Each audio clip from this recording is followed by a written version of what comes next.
و تکنولوژی‌های نو، معارف و علم، کشاورزی، رئیسان کمیته دولتی سرمایه‌گذاری و اداره اموال دولتی، کمیته کار با جوانان و ورزش، پالاتای سودا و صنعت، فدراسیون اتفاق‌های کسب‌های مستقل و دیگر شخصان رسمی همراهی می‌کنند. 9 март асосгузори сулҳу ваҳдати миллӣ пешвои миллат президенти ҷумҳурии тоҷикистон муҳтарам эмомалӣ раҳмон бо сафари расмӣ ба шаҳри қоҳираи ҷумҳурии арабии миср ворид шуданд. дар фурудгоҳи байналмилалии қоҳира меҳмони олиқадр президенти мамлакат муҳтарам эмомалӣ раҳмонро намояндагони воломақоми ҳукумати ҷумҳурии арабии миср самимона истиқбол гирифтанд.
имрӯз бо иштироки раиси маҷлиси миллӣ маҷлиси олии ҷумҳурии тоҷикистон раиси шаҳри душанбе муҳтарам рустами эмомалӣ дар бинои муассисаи давлатии китобхонаи миллии тоҷикистон иҷлосияи шашуми маҷмӯаи умумии форуми раисони шаҳрҳои осиё ба кори худ оғоз намуд. гузориш дар ин бора. дар кори иҷлосия намояндагони ҳукумат ва дастгоҳи иҷроияи президенти ҷумҳурии тоҷикистон, роҳбарони вазорату идораҳои марбута, корпуси дипломатӣ, дабири кулли созмони форуми раисони шаҳрҳои осиё, роҳбарону намояндагони беш аз 40 шаҳри қитъаи осиё, ҳузуран ва раисони 16 шаҳри минтақа ба таври маҷозӣ, намояндагони шаҳру ноҳияҳои ҷумҳурӣ, сохторҳои дастгоҳи раиси шаҳр ва мақомоти иҷроияи ҳокимияти давлатии шаҳри Душанбе, инчунин намояндагони дигар ниҳодҳои ҷумҳуриявию байналмилалӣ иштирок менамоянд.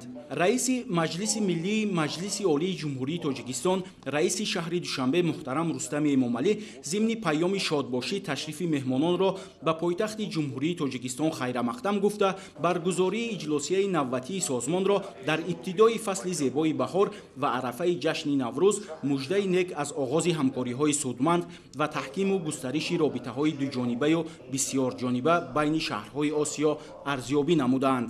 тавре таъкид гардид, имрӯз шаҳри Душанбе узви ассамблеяи байналхалқии пойтахтҳо ва бузургшаҳрҳо, ташкилотҳои байналхалқии бародаршаҳрҳо, шаҳрҳои муттаҳида ва ҳокимиятҳои маҳаллӣ ва федератсияи умумиҷаҳонии шаҳрҳои сайёҳӣ буда, айни замон бо 20 шаҳри қитъаи Осиё, Аврупо, Амрико ва Африқо муносибатҳои дӯстона ва ҳамкории самарабахш дорад.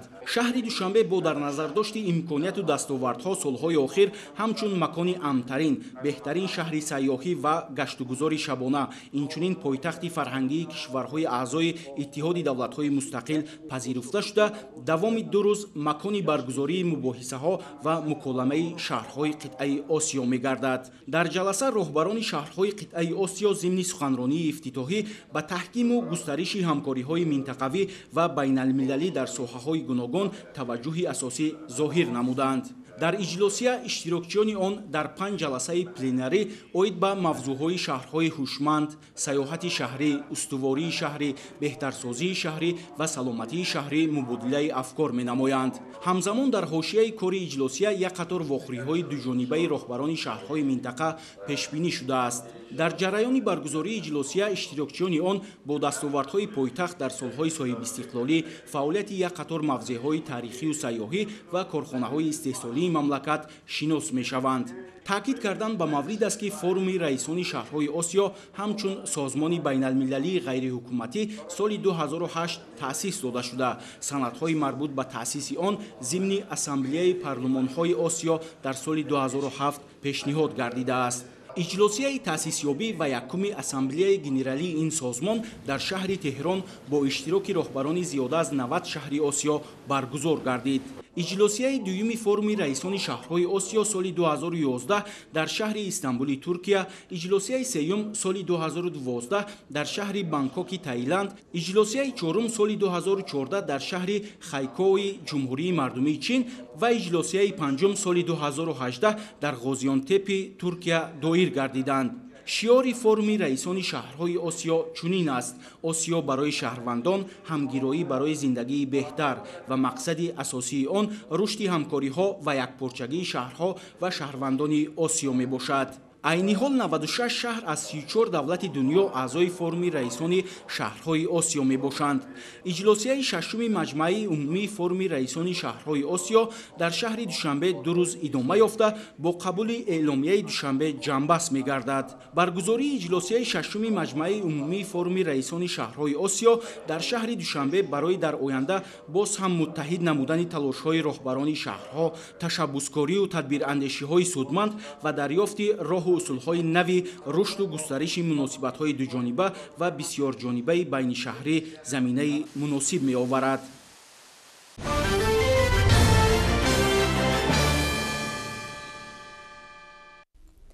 имрӯз таҳти раёсати раиси маҷлиси намояндагони маҷлиси олии ҷумҳурии тоҷикистон Маҳмад Тоҳир Зокирзода ҷаласаи навбатии иҷлосияи сеюми маҷлиси намояндагони маҷлиси олии ҷумҳурии тоҷикистон давати шашум баргузор гардид. дар иҷлосия созишнома байни ҷумҳурии тоҷикистон ва ҷумҳурии исломии Эрон дар бораи супоридани маҳкумшудагон ба тасвиб расида, лоиҳаи қонуни ҷумҳурии тоҷикистон оид ба ворид намудани тағйироти илова ба қонуни ҷумҳурии тоҷикистон дар бораи мақомоти адлияи ҷумҳурии тоҷикистон мавриди баррасӣ қарор гирифт. таъкид гардид ки лоиҳаи қонуни ҷумҳурии тоҷикистон оид ба ворид намудани тағйироту илова ба қонуни ҷумҳурии тоҷикистон дар бораи мақомоти адлияи ҷумҳурии тоҷикистон бо мақсади бартараф намудани ихтилофоти қонуни амалкунанда ба дигар қонунгузорӣ ва ба ҷой ивазкунӣ фаро гирифтани дигар кормандони мақомоти адлия таҳия гардидааст.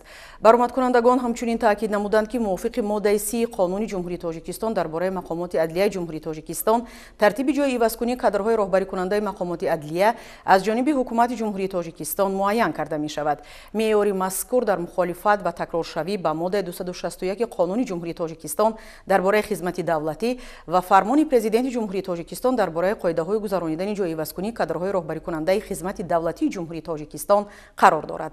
аз ин лиҳоз барои бартараф намудани чунин мухолифат қисми 3 моддаи 30 қонуни амалкунанда дар таҳрири нав ифода карда мешавад ки дар асоси он ҷойивазкунии кадрҳои роҳбарикунандаи мақомоти адлия тибқи қонуни ҷумҳурии тоҷикистон дар бораи хизмати давлатӣ амалӣ карда мешавад.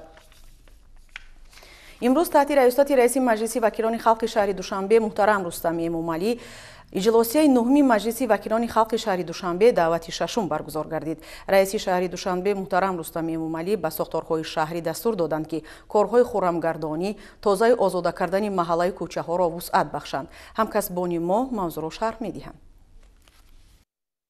имрӯз дар пойтахти мамлакат иҷлосияи нуҳуми маҷлиси вакилони халқи шаҳри Душанбе давати шашум бо роҳбарии раиси маҷлиси вакилони халқи шаҳри Душанбе муҳтарам Рустами Эмомалӣ доир гардид. дар кори иҷлосия раиси шаҳри Душанбе, муовини якум, муовинон, роҳбари дастгоҳи раиси шаҳр, роҳбарони воҳидҳои сохтории дастгоҳ, раисони ноҳияҳои шаҳр, сардорони мақомоти ҳифзи ҳуқуқ, сохторҳои маҳаллии мақомоти марказии ҳокимияти иҷроия ва намояндагони васоити ахбори омма иштирок доштанд. пас аз интихоби котибот, ҳайати таҳририя ва регламенти кори иҷлосия, вакилон рӯзномаи кори онро тасдиқ намуданд ки ба он 4 масъала аз ҷумла дар бораи рафти иҷрои барномаи давлатии маҷмӯии рушди тарбия ва маърифати экологии аҳолии ҷумҳурии тоҷикистон барои солҳои 2021-2025 дар шаҳри Душанбе ва нақшачорабиниҳо оид ба ниҳолшинонию сабзкорӣ, шинонидани гулҳои садбарг дар мавсими тирамоҳи соли 2021 ва баҳори соли 2022 дар бораи рафти иҷрои барномаи рушди иҷтимоию иқтисодии шаҳри Душанбе барои давраи то соли 2025 дар бораи номгузорӣ намудани муассисаи таълимоти миёнаи умумии ноҳияи Исмоили Сомонии шаҳри Душанбе ва тасдиқи қарорҳои раиси шаҳри Душанбе ворид карда шуд. дар оғози кори иҷлосия вакилон вазъи иҷрои барномаи давлатии маҷмӯии рушди тарбия ва маърифати экологии аҳолии ҷумҳурии тоҷикистон барои солҳои 2021-2025 дар шаҳри Душанбе ва нақшаи чорабиниҳо оид ба ниҳолшинонию сабзкорӣ, шинонидани гулҳои садбарг дар мавсими тирамоҳи соли 2021 ва баҳори соли 2022-ро мавриди баррасӣ қарор дода, وابسته به آن حسابات معاون رئیس شهر دوشنبه رحیمزاده طالب شنیده شد. در این روند رئیس شهر دوشنبه محترم رستم امامعلی به معاون صحوی دستور دادند که یکجا با رئیسان ناحیه‌ها و سرریاست حفظ محیط زیست شهر دوشنبه در همکاری با ساختارهای دخلدار جهت اجرای ثمرناک برنامه دولتی معرفت اکولوژی اهالی، سبز و خرمگردانی، سری وقت کشانیدن پرتوها، تازه و آزاده نگاه داشتن محیط زیست، نگاهوبینی درختان شینانیده شده، پیشگیری بریدن درختها و گلزارکنی تدبیرها اندیشیده در شهرک و محله‌ها و مؤسسه‌های تعلیمی صحبت و واخری‌ها برگزار نموده سالمگردانی محیط زیست و ترغیب دانش‌های اکولوژی پیوسته چاره‌بینی‌ها و برنامه تلویزیونی اجتماعی را راه‌اندازی نمایند. وکیلان در ادامه جریان اجرای برنامه رشد اجتماعی و اقتصادی شهر دوشنبه برای دوره تا سال 2025 را مورد بررسی قرار داده. وابسته به آن معاون رئیس شهر دوشنبه گریززاده امید حسابات داد. رئیس شهر دوشنبه محترم رستم امامعلی سپارش دادند که معاون یکم و معاونان رئیس شهر دوشنبه یکجا با رئیسان ناحیه‌های پایتخت در همکاری با ساختارهای دخلدار با مقصد تامین باصفت و سری وقتی اجرای برنامه قبول شده تدبیرهای ضروری اندیشیده جریان آن را منتظم تحت مانیتورینگ قرار داده جهت جلب بیشتری سرمایه برای عملی نمودن برنامه، وسعت بخشیدن کارها در ساحه معماری و شهرسازی و ساختمان، خدمت رسانی‌های کمونالی شهر دوشنبه، آب و کوریزی، اینچنین از نوسازی راه‌ها در دایره نقشه چاره‌بینی‌های برنامه تدبیرهای عملی اندیشند. همچنین ذکر گردید که بهر رشد سرمایه انسانی از جمله معارف و علم، سالمی و تندرستی و حفظ اجتماعی چاره‌جویی نموده جهت بنیاد مؤسسه‌های تعلیمی تا مکتبی و تندرستی با جلب صاحبکاران وطنی و خارجی در سال جاری چاره‌های تأخیرناپذیر اندیشیده با نوبت امکانیت‌ها و جلب سرمایه‌گذاران خارجی بهر بلند برداشتن رقابتناکی بخش خصوصی تدبیرهای مقصدناک اندیشند. در جریان کار اجلاسیه وکیلان مسئله نامگذاری نمودن مؤسسه تعلیمات میانه عمومی ناحیه اسماعیل سامانی شهر دوشنبه را بررسی نمودند. وکیلان با قبول قرار پیشنهاد کمیسیون موقتی مجلس وکیلان خلق شهر دوشنبه درباره نامگذاری نمودن مؤسسه تعلیمی دولتی گیمنازیای ناحیه اسماعیل سامانی شهر دوشنبه با مؤسسه تعلیمی دولتی گیمنازیای به نام اسدالله غلاموی ناحیه اسماعیل سامانی شهر دوشنبه را دستگیری نمودند و تکلیف نمودند که مسئله مذکور به حکومت جمهوری تاجیکستان منظور کرده شود. اجلاسیه نهم مجلس وکیلان خلق شهر دوشنبه یک قطار قرارهای قبول نموده رئیس شهر دوشنبه را در رابطه با مسئله‌های کادری و مهم شهرداری بررسی و تصدیق کرد. رئیس شهر دوشنبه محترم رستم امامعلی کلی ساکنان پایتخت را با فرارسی نوروز بین المللی تبریک و تهنیت نموده با ساختارهای شهری دستور دادند که با ساکنان پایتخت کارهای خرمگردانی، تازه و آزاده کردن محله و کوچه‌ها و گذراندن شنبگی‌ها را وسعت بخشند. با همین اجلاسیه نهم مجلس وکیلان خلق شهر دوشنبه دعوت ششم کار خود را انجام داد.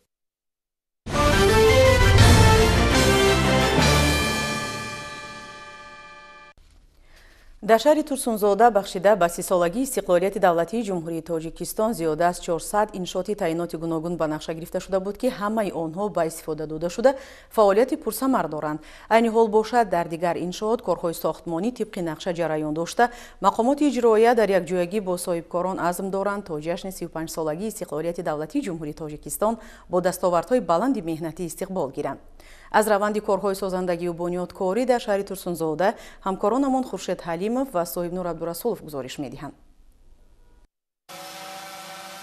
дар сатҳи баланд истиқбол гирифтани ҷашни таърихии мамлакат 35 солагии истиқлолияти давлатии ҷумҳурии тоҷикистон аз рӯи нақша чорабиниҳои мақомоти иҷроияи ҳокимияти давлатии шаҳри турсунзода дар ин шаҳри саноатии кишвар зиёда аз 400 адад иншоотҳои гуногун сохта ҳамаи он марҳила ба марҳила ба истифода дода шуд. баъди бунёду азнавсозии иншооти таъиноти гуногун садҳо нафар сокинони минтақа ба кор ҷалб карда шуданд. ин ҳам бошад хонаҳои баландошонаи 12, 13, 15, 16 дуҳуҷрагӣ, 3 ҳуҷрагӣ, 4 ва 5 ҳуҷрагӣ дар ҷамъияту деҳот бошад бунёди майдончаҳои варзишӣ, кошонаи ҳусн, сартарошхона, ҳаммом ва ғайраҳо мебошад. чутавре ки медонем соли 2021 барои мо ва кишвари азизамон соли бисёр таърихӣ буд, чун дар ин сол 30-уми солгарди истиқлоли давлатии кишвар бо як шукӯҳу шаҳомати бузург ва бо дастовардҳои назаррас таҷлил карда шуд ва корхонаҳои давлатии фаръӣ ба қайдгирии молу мулки ғайриманқул низ дар шаҳру ноҳияҳо хушбахтона фаъолияти босамар доштанд ва яке аз онҳо корхонаи давлатии фаръӣ ба қайдгирии молу мулки ғайриманқул дар шаҳри Турсунзода мебошад, ки соли 2021-ро бо дастовардҳои назарраси корӣ ва хизматрасониҳои сатҳи баланд ба мардум ҷамъбаст намуд. бахшида ба ин ҷашни таърихии мамлакат кормандони идораи замин ва корхонаи фаръии давлатӣ ба қайдгирии молу мулки ғайриманқул дар шаҳри Турсунзода низ дар ин самт корҳои назаррасро ба анҷом расонида, сари вақт ҳуҷҷатҳои ҳуқуқи истифодаи заминро ба соҳибкорон барои бунёди иншооти таъиноти гуногун дастрас намуданд. корхонаи давлатии фаръӣ ба қайдгирии молу мулки ғайриманқул дар шаҳри Турсунзода фаъолияти худро мутобиқи қонунҳои ҷумҳурии Тоҷикистон дар бораи корхонаҳои давлатӣ, дар бораи ба қайдгирии молу мулки ғайриманқул ва ҳуқуқҳо ба он ва инчунин дар заминаи дигар санадҳои меъёрии ҳуқуқӣ ба роҳ монда хушбахтона ба дастовардҳои назаррас ноил гардид ва инчунин бо мақсади таъмини иҷрои санадҳои меъёрии ҳуқуқӣ ва расонидани хизматрасонии сатҳи баланд ба мардум тамоми тадбирҳои заруриро роҳбарият ва кормандони корхона меандешанд ва дар ин самт ягон камбудии ҷиддӣ дар фаъолияти корхона дида намешавад. маврид ба таъкид аст, ки соҳибкорон ва шахсони ватандӯст дар шаҳри Турсунзода дар пайравӣ ба иқдому tashabbusҳои созандаи пешвои миллат тадбирҳои ободониро дар деҳот ва маркази шаҳр вусъат мебахшанд то ҷашни 35-солагии истиқлолияти давлатӣ бо дастовардҳои назаррас ва шукӯҳ шаҳомати хоса истиқбол карда шавад.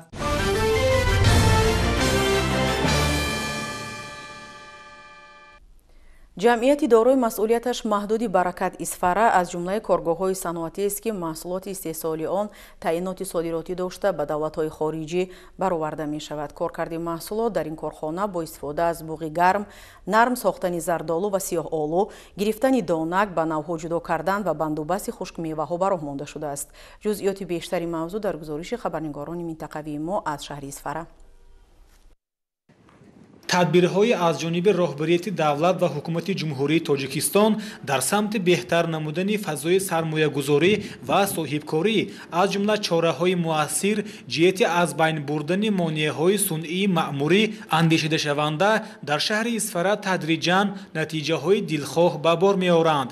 Дар ин радиф фаъолияти ҷамъияти дорои масъулияташ маҳдуди Баракати Исфара, ки бо коркарди меваи хушки маҳаллӣ сару кор дорад, қобили тазаккури хоса аст. корхона бо вуҷуди дорои чанд намуд сертификатҳои сифати байналхалқӣ будан, ҳанӯз ҳам пайваста саъю кӯшиш дорад то мавқеи маҳсулоти худро дар бозори ҷаҳонӣ мустаҳкамтар созад. имрӯзҳо дар Баракати Исфара 110 нафар коргарон кор мекунанд.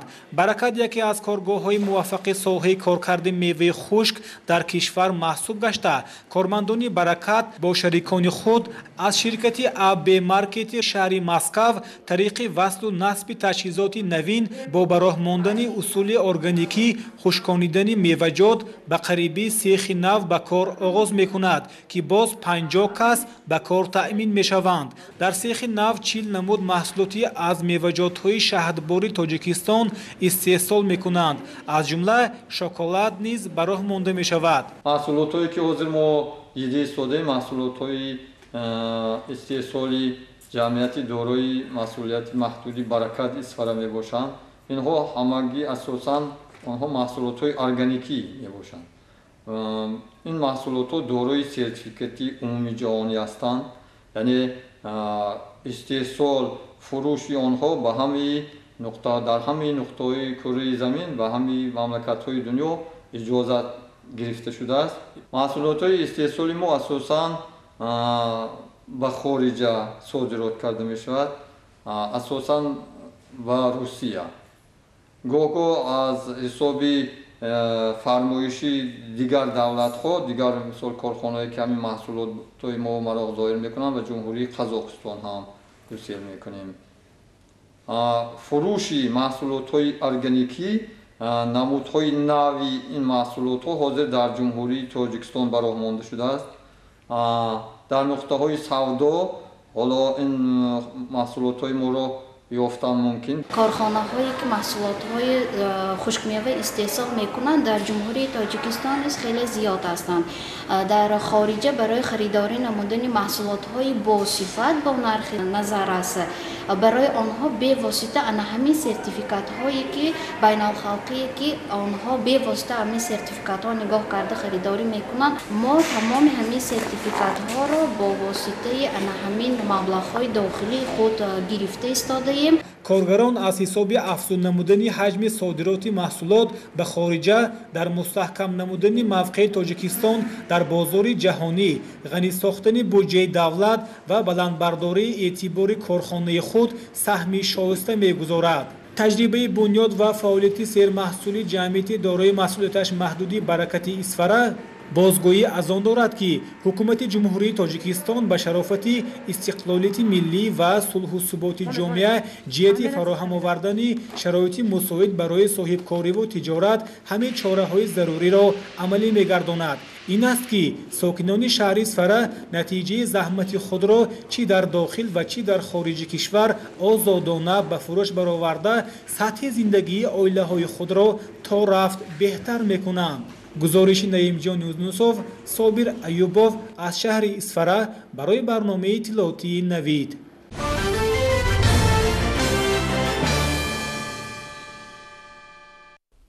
در ناحیه ووسه با فرارسی فصل بهار با مانند دیگر منطقه‌های اگراری مملکت کارهای صحرایی اوج گرفتند. در دهاتی به نام عبدی عوضف آغاز بهار با جمع‌آوری حاصل سبزوات بروقتی راست آمد. باغداران بوشان در این شب و روزها باغ‌ها را به ترتیب می‌درانند. تفصیلات در مطلب خواجه نظریف. در ناحیه ووسه دهاتی به نام عبدی عوضف در کооپراتیو استحصالی به نام میجگونه جمع‌آوری حاصل کشت تکراری به فرارسی بهار راست آمد. در چنین روزها اعضایان خواجگی از میدان 1 هکتار سبزی جمع‌آوری می‌نمایند. از روزهای آفتابی استفاده کرده جمع‌آوری حاصل متشکلانه به راه مانده شد. در این کاری موسمی همراه با اعضایان خواجگی ساکنان دهه گل‌آباد جلب کرده شدند. زمین از ثمرناک استفاده میبره. یکم حاصل پخته بدیم سبزی شده. دو حاصل همینا میکنه خشابه میکنیم حقمون میتابو اون سبزی را میچینیم میسپاریم هم خودمون میخریم هم فرمی مهنت کردی دارو پرو کرکت چخشرو کردی برکت داره چی نداره داره برکت خیلی همین حساب زندگی را پیش میبریم مهنت میکنیم میخریم. اعضایان کооپراتیو استحصالی میجگونه در یک وقت با جمع‌آوری حاصل سبزوات بروقتی در تاغزار و باغات به کارهای موسمی مشغول بوده همین طور به کشت و کار بهاری آمادگیشان را به طور جدی به راه ماندند. ما مردم اینا تیاری با کشتی پخته تیاری دیدیم. زمینات جفت تیرامای کداگی استودان. تخمی با صفات گرفتیم ای خدمون ای زمینای خدمون تخمی خدمون با میکنیم. در میدان 20 هکتار پخته تیاری دیدیم. در این دهات به استقبال نوروز در دیگر خواجگی‌های دهقانی کارهای صحرایی ادامه دارند. این باغ در مساحت زیاده از 9 هکتار در خواجگی دهقانی به نام بابای ظریف عبارت از 1000 درخت زردآلو، 200 درخت آلو و 300 درخت انار دوام 3 روز سفید کرده شده با گل و رسته‌های زیبا محیط طبیعت این موضع را زیبا و دیدنی گردانیده است. رهبریت خواجگی در برابر باغکاری همچنین در مساحت درازی 52 متر استفاده گرمخانه را به راه مانده اینجا نیالهای سیتروسی پرورش می‌یابند. طبق اطلاع رهبریت خواجگی از این باغ و گرمخانه این سال 10 تن محصولات‌های از لحاظ اکولوژی تازه استحصال گردیده صادرات کرده شدند. همینطور با استفاده از مصلحت‌های متخصصان ساحه کشاورزی جماعت دهاتی به نام عبدی عوضف با آغاز فصل بهار در همه خواجگی‌های دهقانی حدود دهات کارهای موسمی شروع گردیده کارهای ترغیباتی هم در سطح بلند برای مانده شده است. برای جلب ساکنان به کارهای آبادانی به استقبال نوروز شعار آوازه‌ها نصب کرده می‌شوند. گزارش خواجه نظریف خدای نظر ظهورов از ناحیه ووسه برای برنامه اطلاعاتی نوید.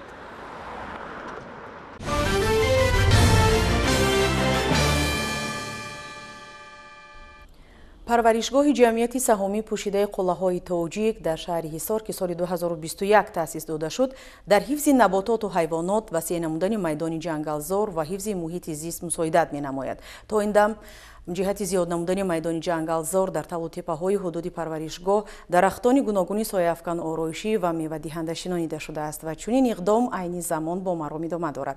همکسبان ما از رفت معرکه نهال شنانی در این موضوع گزارش می‌دهند.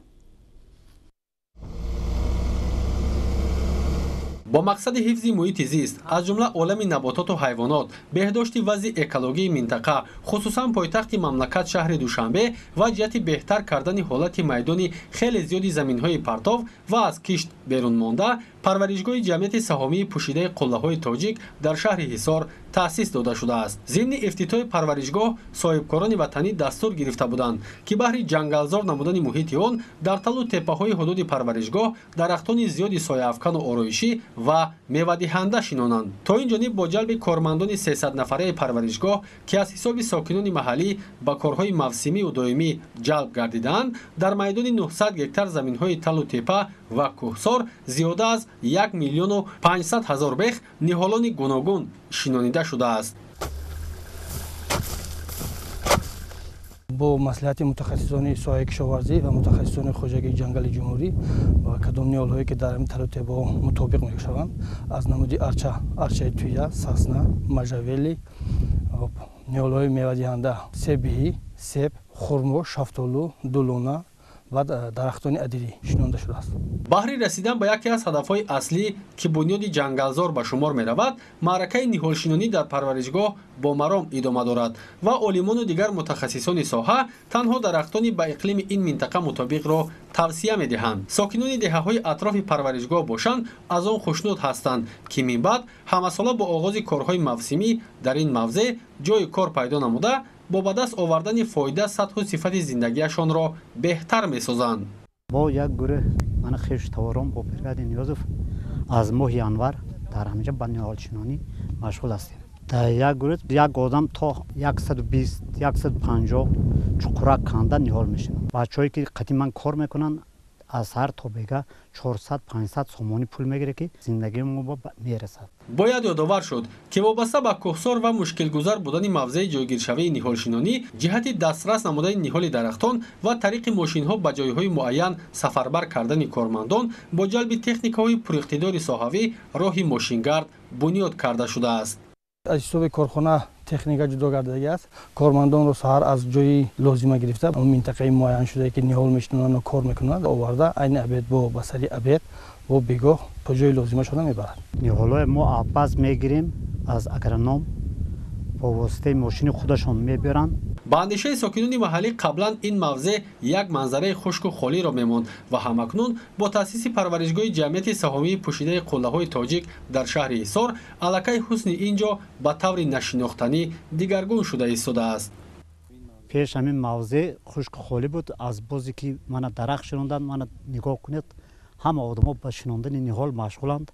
آنچه بزرگ شده ایستاده است. بود هوا تازه میشود. دومش اینکه وقتی که خیلی درخت‌ها را شنودیم تمام نمودی پرنده و چرنده همش یک طبیعت زیبا شده میرد. آینده با یک سیاحتگاه بزرگ شده میرد. برای این مهنت کردن در کار به سلامتی فایده دارد. هم کار میکنی ارگانیسم حرکت میکند. در حدود پرورشگاه که هدف از تأسیس آن بهتر نمودن محیط زیست و افزون گردانیدن گوناگونی بیولوژی میباشد، در نشابه‌های کوه، جری‌ها، تل و تپه‌ها و قده‌های زمینی برای کشت زراعت‌های کشاورزی مشکل نهال و بوته‌های گوناگونی خوش‌صفت محلی و خارجی میوه‌دهنده آرایشی، سایه‌افکن و همیشه سبز شنانیده شده است. با اندیشه متخصصان ساحت در این موسم شنانیدن درخت خصوصیت خاص خود را داشته برای افزایش خوب و نشأونما یافتن نهال مساعدت می‌نماید. موافق اگر تکنیک باید در کدام حالت نباشد کام درخت یعنی ریشه که درخت را گرفته میشود موافق همون ریشه با چقوری جای نهالشنانی کوفته شود 40 به 40 کوفته شنونده سوده. قابل تذکر است که زحمت و تلاش متخصصان و دیگر کارمندان جمعیت سهامی پوشیده قله‌های تاجیک در شهر ایصار با تطبیق سیاست حکومت جمهوری تاجیکستان در بخش بهداشت حفظ محیط زیست، زیاد نمودن نسل حیوانات نادر، به گردش درآوردن زمین‌های بیکار خوابیده، تأسیس دادن جای‌های نو کاری، اینچنین با تطبیق نقشه و برنامه‌های دولتی و با این واسطه احیا نمودن سیاحی اکولوژی روانه گردیده است که تا این جانب در سمت مذکور کارهای زیاد به انجام رسانیده شد.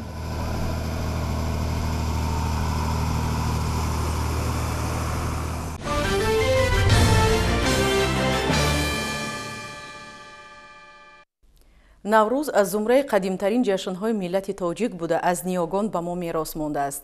Ин ҷашни фархонда дар замони соҳибистиқлолии Тоҷикистон ҷаҳонӣ гашта доираи таҷлили он боз ҳам васеътар гардид. Ҳамин аст ки ҳамасола бо фарорасидани Наврӯзи некпай сокинони мамлакат бо риояи урфу одатҳо ва сатҳи баланди ташкилӣ ин ҷашни ҷаҳониро истиқбол мегиранд. Ҳамкорони мо аз вилояти Хатлон дар ҳамин бора шарҳи бештар доранд. наврӯз ҷашни сурур, шодӣ, иттифоқию бо ҳам омадани сокинони як давлату миллатҳои гуногун аст. ҷашнест ки оилаҳои парокандаро сари як хон ҷамъ меоварад. чун бо фаро расидани фасли зебоиҳою наздик шудани ҷашни наврӯз, насли калон хурдтаринҳоро ба тозаи озода кардани муҳити зист, хонаю дар, пӯшидани либосҳои нав ва фароҳам овардани фазои идона дар хонаашон ҳидоят месозанд. модарои мо наврӯзиро пешвоз мегирифтанд, занони ҳама маҳалла ҷамъ мешуданд. суманак мемонданд, оши бурида мекарданд, далда мекарданд.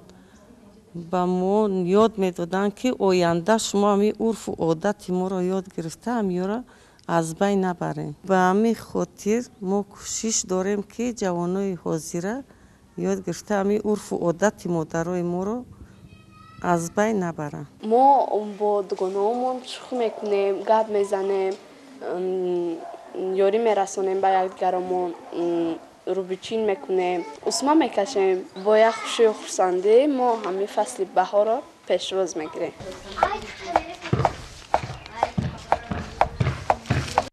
хони наврӯзӣ бо таомҳои ҳафсину ҳафшин оростан ҳам аз оинҳои хоси ин ҷашн аст. ҳамин аст ки дар баробари нарм кардани бехи дарахтон, тозаи озода намудани муҳити атроф, бонувону занон гандум сабзонида, суманак мепазанду навъҳои гуногуни таомҳои хоси ин айёмро омода месозанд ва бо ин васила аз оғози пурфайзу баракати соли нав ва фаровонию серҳосилӣ хушу хурсандӣ мекунанд. ҷашни наврӯз айёми баробар шудани шабу рӯз ҳангоми бедоршавии табиат, оғози мавсими кишту кори деҳқон буда, нисбати дигар ҷашнҳо ба миллати тоҷик эътибору нуфузи бештарро дорост. зеро ҳамасола дар ин айём бо фаро расидани насими баҳорӣ, либоси сабз ба бар кардани табиат, гулпӯш шудани дашту даман, табиати инсонҳо ва рӯҳи созандаи эшон низ тағйир карда муҳаббати онҳо ба ҳамдигар бештар мешаваду лабханд дар чеҳраашон ҳувайдо. бо омадани фасли баҳор занону бонувони тоҷик корҳояшон зиёдтар мешавад, чунки мо омодагӣ мегирем барои ҷашн гирифтани фасли наврӯз. мана курпачаҳои худро ба офтоб мебарорем, шурӯъ мекунем ба тоза кардани хона, атрофи ҳавлин, хӯрокҳои миллӣ ва шириниҳои миллӣ ки хоси тоҷикон аст омода месозем, то ин ки ҷашни наврӯз ки ин ҷашни қадимӣ аст, як ҷашни зебову хосу хотирмон гузаронида бошем. омади баҳор ки шава, аввал аями таомҳои миллӣ сар мекунем. оши барида тиёр мекунем, барое ки алафҳои баҳорӣ мерӯянд. барои ҳамин алафҳои баҳорӣ шифобахш ки ҳастанд, барои ҳамин мо отала, оши борӣ, оши тупа мегим, ӯ моҷ, ҳар намуд таомҳои миллие ки бо орд, бо хамир тайёр мешаванд, ҳар баҳор пухтупаз мекунем.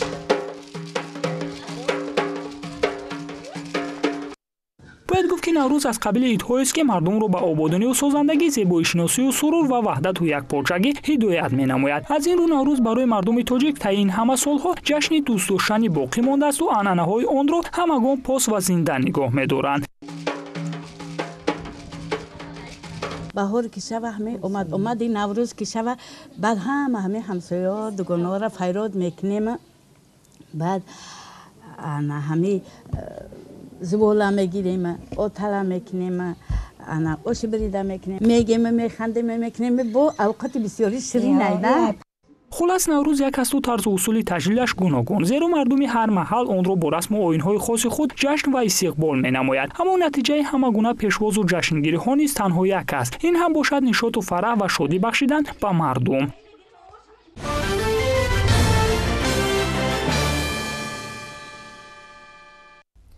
دانشکده آموزگاری تاجیکستان در ناحیه رشت از زمره مؤسسه‌های عالی تعلیمی است که در اساس دستگیری‌های پیوسته رهبریت عالی سیاسی مملکت بنیاد گردیده در آن برای تیار نمودن کادرهای پداگوژی شرایط مساعد فراهم آورده شده است. فعلا در این دانشکده صدها نفر دانشجویان از سراسر کشور به علم آموزی فرا گرفته شدند. جزئیات بیشتری موضوع در گزارش خبرنگاران منطقوی ما. دانشکده آموزگاری تاجیکستان در ناحیه رشت در تیار نمودن متخصصان ساحه آموزگاری نقش موثر دارد. دانشکده آموزگاری دارای 6 فاکولته 14 کاتدرا بوده. دانشجویان از روی 26 اختصاص تعلیم می‌گیرند. در این درگاه علم و معرفت 3252 نفر دانشجویان در شعبه غیبانه و روزانه با تحصیل فرا گرفته شدند. از طرف هیئت آموزگاران این روزها پیام پیشوای ملت مورد آموزش و بررسی قرار داده شده. دستورهای این سند مهم بهر رشد ساحه معارف سرمشق کار آموزگاران قرار داده شده است. В будущем планируем также пройти международную аккредитацию для того, чтобы уровень образования в нашем вузе соответствовал международным требованиям. Также на территории вуза планируется открытие русского клуба, что обеспечит усиление изучения русского языка в нашем регионе. Мы хотим, чтобы укреплялась дружба, чтобы укреплялось взаимопонимание, чтобы дальше распространялся русский язык на территории Таджикистана. И мы с удовольствием преподаем его, мы с удовольствием несем его нашим детям, нашим ученикам, нашим студентам, потому что язык – это душа народа. در دانشکده تمام شرایط‌های مساعد، بیناهای خوش‌طرح دارای تالار و سیمفونی‌های برهوا و تجهیزات‌های زمانوی برای تحصیل دانشجویان مهیا کرده شده است. در دانشکده آموزگاری تاجیکستان در ناحیه رشت وابسته به فن‌های طبیعت‌شناسی دقیق و ریاضی در سال جاری بخشیده به این 63 کامپیوتری خریداری کرده شده در سیمفونی‌های کامپیوتری و برای گذراندن امتحان‌های مرکزی امتحان‌های تستی برگزار کرده ایستاده است. اینچنین در این روند دانشجویان دانشکده آموزگاری تاجیکستان در ناحیه رشت در جام ملی اکادمی علم‌های جمهوری تاجیکستان شرکت ورزیده سزاوار جایهای نمونوی گشتند. از ختم کنندگان سال گذشته باشد خوشبختانه با من میسر گردید که 3 نفر در شهر تومسک فدراسیای روسیه تحصیل خود را ادامه داده ایستادند و در آینده برای بلند برداشتن کادرهای بلند اختصاص پیوسته کوشش نموده ایستاده‌ایم. در سال سپری شده سیمفونی آزمایشی برای فن‌های طبیعی و ریاضی با تجهیزات‌های نو و زمانوی تامین گردیدند که این عمل می‌تواند برای بلند برداشتن سطح و صفت تعلیم مساعدت نماید.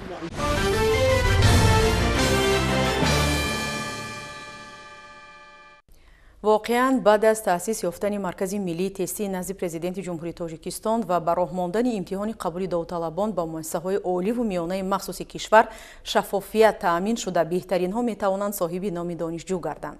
همزمان اصول معاصر امتحان سپاری امکان فراهم آورد تا داوطلبان در شهر و ناحیه‌های نزدیک به مکان زیست خویش خود را به قید گرفته امتحان‌های تستی را نیز در این مرکزهای تأسیس یافته سپارند. همکارانمون از رفت مرحله به قیدگیری داوطلبان در شهر اصفهان گزارش می‌دهند.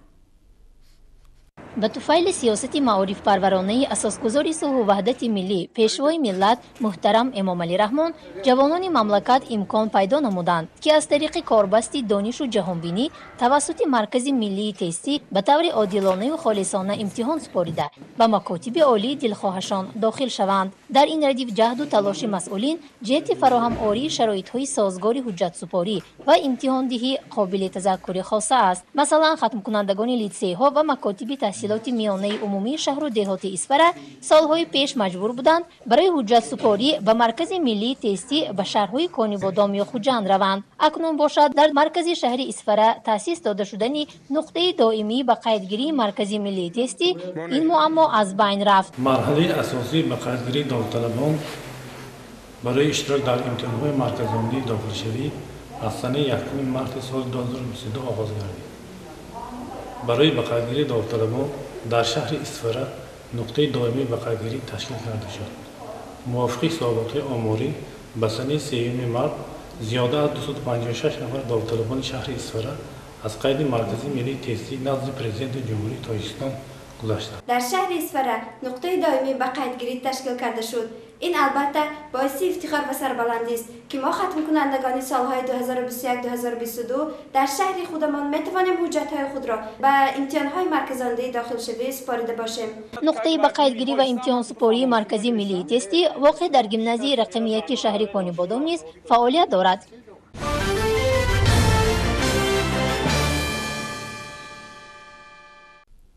در نتیجه تشکیل مرکزهای алоҳида ҷиҳати омӯзиши ҳунарҳои мардумӣ дар шаҳру ноҳияҳои мамлакат садҳо нафар ҷавонон бо ҷои кори доимӣ таъмин мегарданд. аз ҷониби дигар расму оинҳои милливу қадимии ниёгонамон эҳё ва маҳсули дастранҷи устоҳои чирадасти маҳаллӣ ба бозорҳо роҳ меёбанд. дар ин росто ҳунарҳои хонагӣ дар истеҳсолот фаъол гардида намудҳои гуногуни онҳо аз қабили кандакориву чӯбтарошӣ дастраси сокинон гардонида мешаванд. идомаи мавзӯъ дар гузориши ҳамкоронамон аз шаҳри бохтар.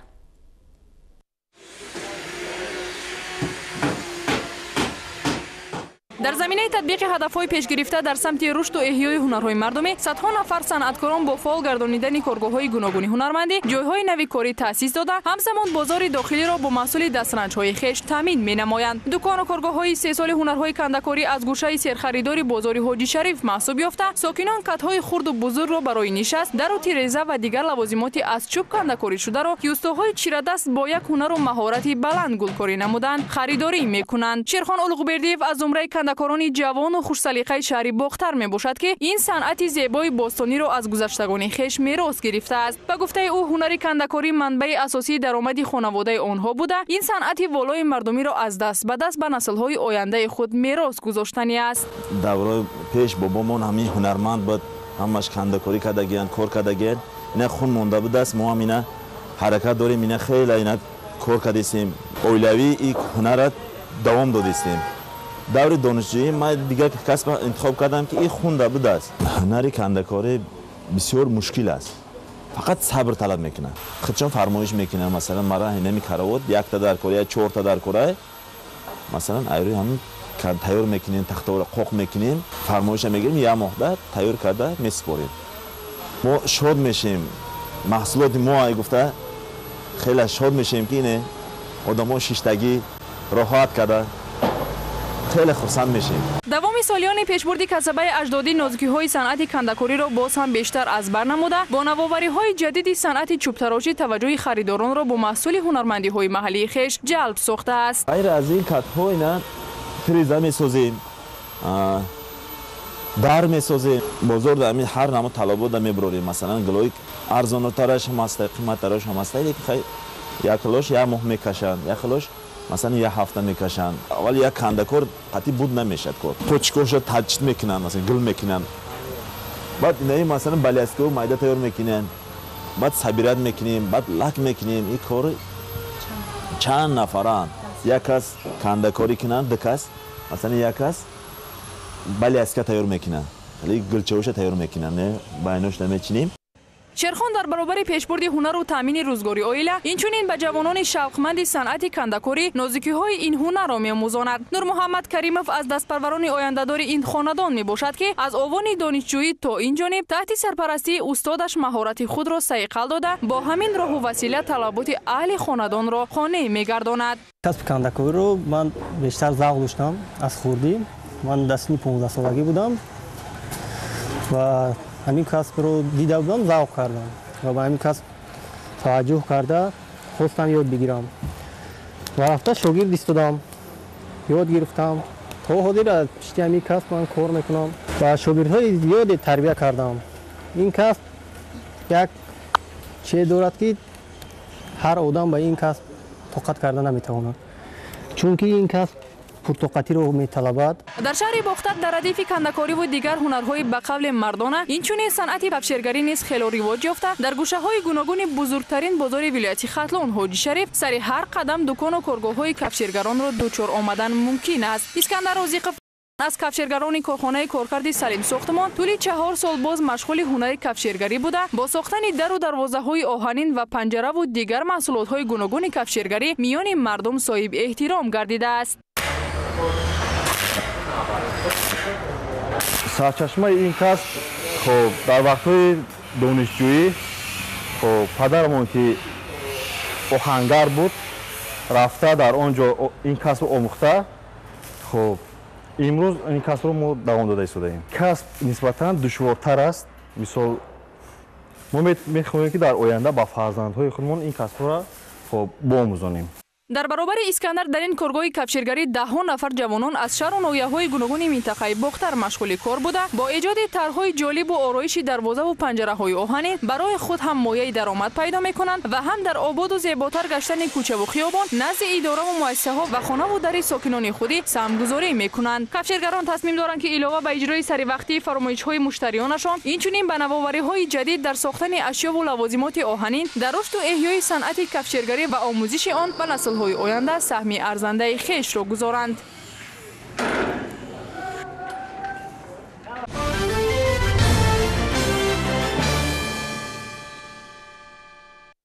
бинандаҳои азиз, инҷо нашри ҷамъбастии барномаи иттилоотии навид ба анҷом мерасад. хайр то дидори оянда, сеҳатманду пирӯз бошед.